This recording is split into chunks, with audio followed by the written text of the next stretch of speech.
Alrighty, so we've come down to the bike track where it's a bit quieter. There shouldn't be too many people out and I can talk to the camera without the neighbours thinking I'm too crazy. So this is still day one of owning the scooter, and one of the very first things I tried was getting into the P settings, but it's proving difficult as the controller's switching off instead of allowing me into the menu, which is frustrating because there's only 2 buttons to control the damn thing. But there is a USB port on the back, which makes me think maybe it needs to be remotely flashed.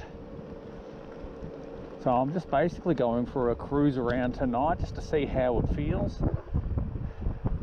Not full throttling it, I'm just cruising because while I'm a little uncomfortable on a vehicle this size,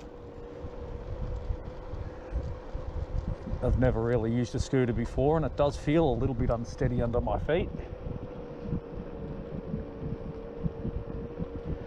Under my butt even.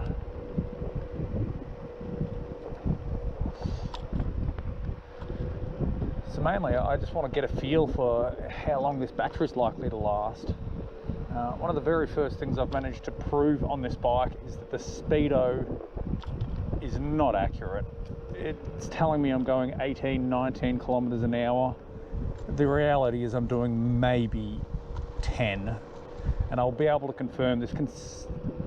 We'll see. I won't really know till I get back how well the speedo is showing up on the video, but I will be able to overlay the GPS speedo just to show how far out it is.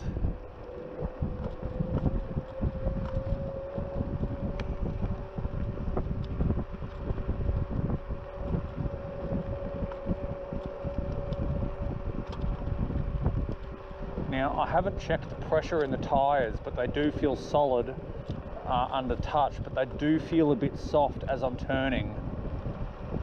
Maybe that's just a characteristic of the scooter, but